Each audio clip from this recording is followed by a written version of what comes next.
Panibagong araw at panibagong road trip naman tayo ngayon mga amigo, at for today's video ay pupunta tayo sa isla ng Sibuyan mula sa bayan ng Odyongan, at ating aalamin kung magkano ang magagastos kapag may dalang tayong motor.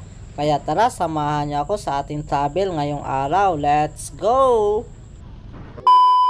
Good morning mga amigo. So andito tayo ngayon sa Children Paradise. At ang oras ay alas 2:22.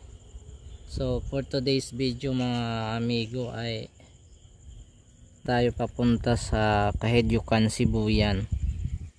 So solo motorcycle travel tayo ngayong araw mga amigo, at titingnan natin kung magkano ating magagastos kapag may dala ng motor papuntang Sibuyan.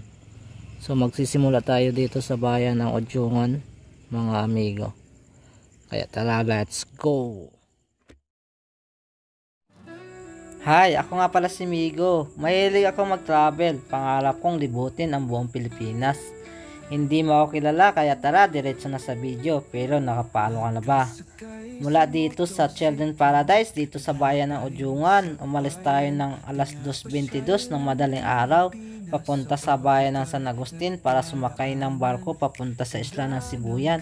Alas 4 daw umaalis ang barko, kaya sana makaabot tayo. Naghahanap ng adventure kasama ang puso't isipan.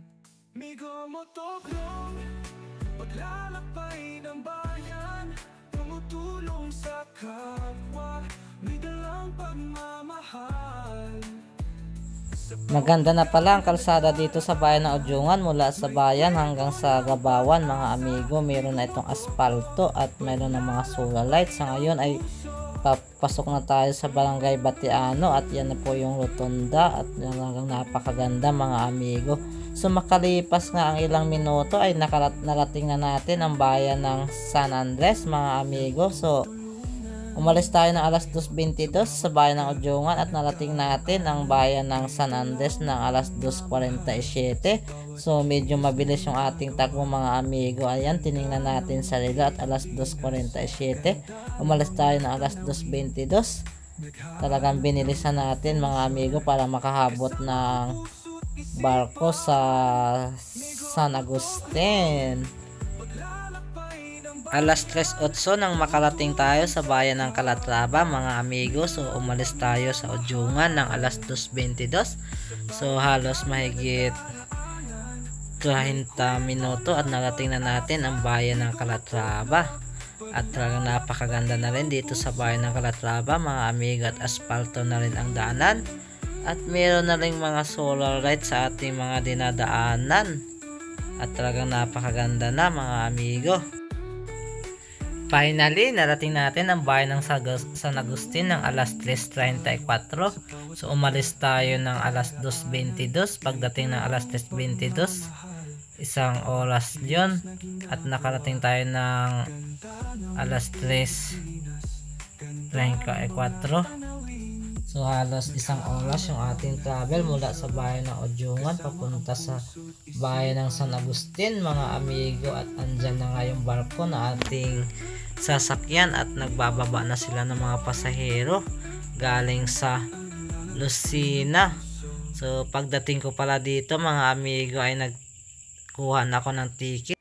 Pagdating pala dito sa San Agustin mga amigo, nag-CR muna tayo kasi sobrang ihiin na talaga, at nag-selfie dito sa kanila sa ang binayaran ko para sa ticket mga amigo ay 950 kasama ng motor at ng driver. Ilang saglit na nga at nag-alisan ng mga pasahero, kaya umalis na rin ako mga amigo papunta doon sa may barko. So matagal pa tayo nakasakay mga amigo kasi na muna isakay yung mga pasahero at ang mga tracking, kaya halos nagpapunta na tayo sa barko mga amigo.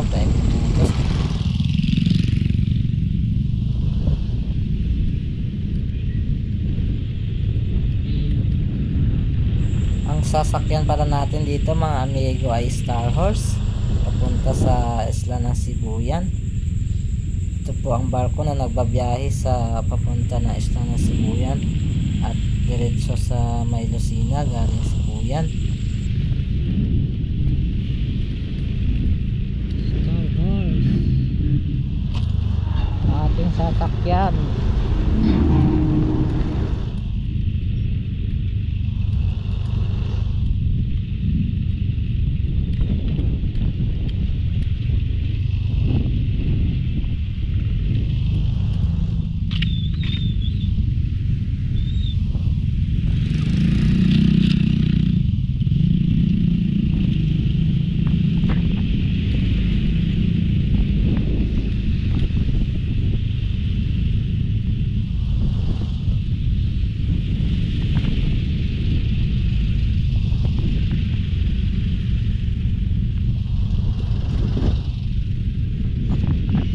Naghanap muna pala tayo dito ng magpaparkingan mga amigo, kasi hindi pala tayo makasakay muna kasi inuunang isakay yung mga pasahero at ang mga truck. Kaya tamang hintay-hintay muna tayo dito sa tabi at nood ng mga dumaraan mga amigo.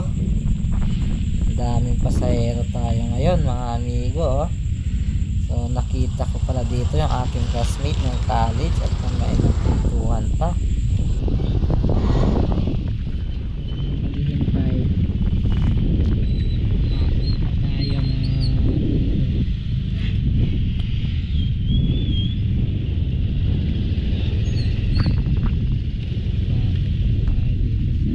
Matapos yung ating maikling paghihintay mga amigo, at pasok na tayo ng bangko at dito nga i-inspectionin kung nakabili ka na ng temporary ticket, at kung hindi pa dito nga pwede ka lang magbayad dito sa kanila mga amigo. Kaya mula dito sa ibaba maghihintay ka pa ng mga mahigit 5 minuto para i-check yung iyong motor at titignan kung meron ka na ng ticket at mga SPR. Kaya sa motor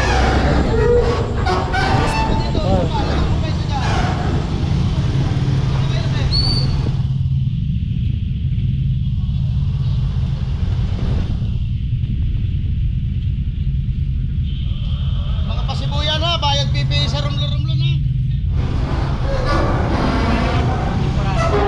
Temporary na kayo? Wala pa. meron na. Sir, temporary na.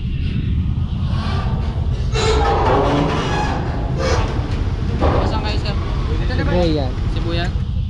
May temporary na kayo, sir? Nakuha na. Nakuha na. Saan naglagay? Saan naglagay?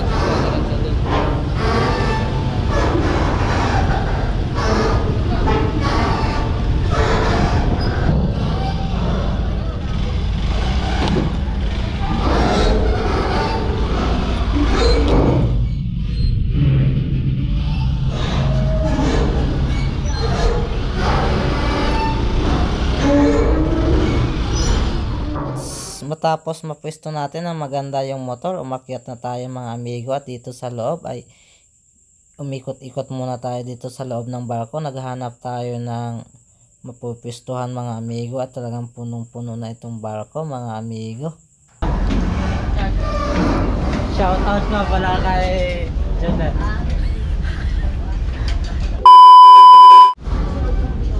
Pasyal muna tayo dito sa Star Horse mga amigo,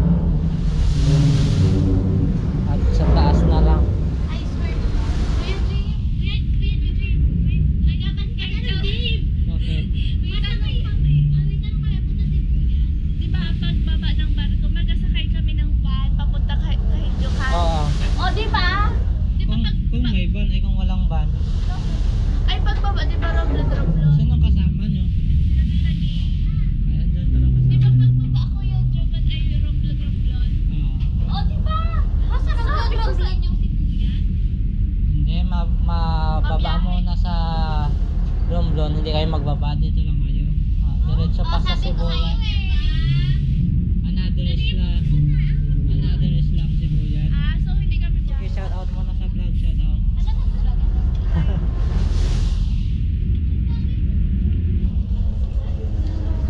Hi, sir. Dito po. Sige, shout out muna sa vlog.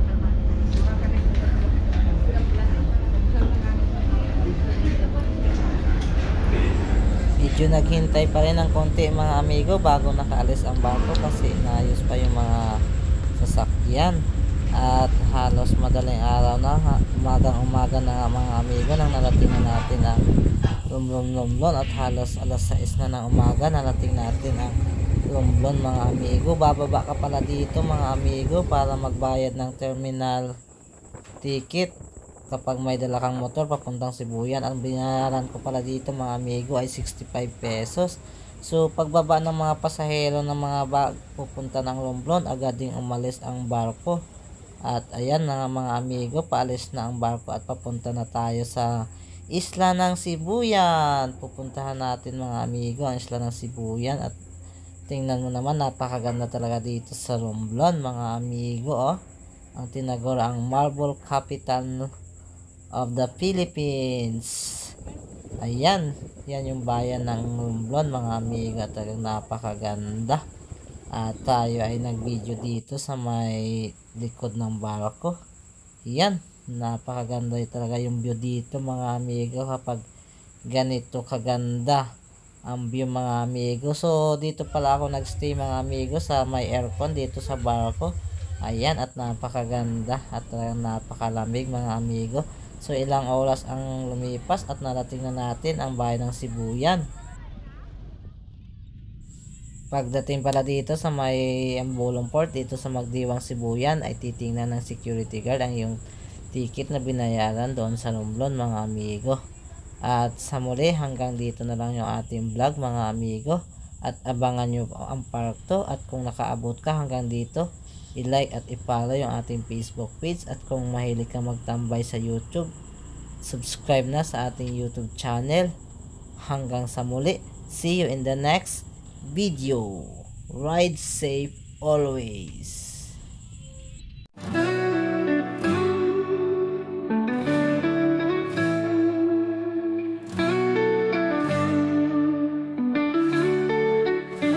Nakasakay sa motorsiklo, naglalakbay sa bayan, pinapasyal ng Pilipinas sa bawat lugar na nadaraanan.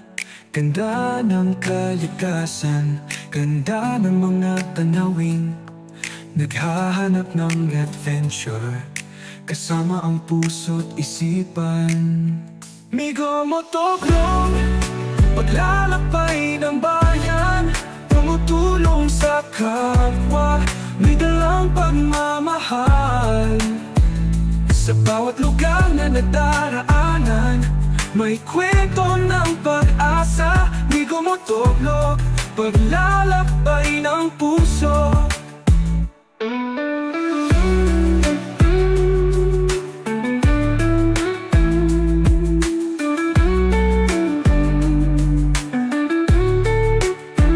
Nagtutulungan tayo sa bawat lugar na nadaraanan, may dalang pagmamahal sa bawat kilos na ginagawa. Ganda ng Pilipinas, ganda ng mga tanawin, naghahanap ng adventure, kasama ang puso't isipan.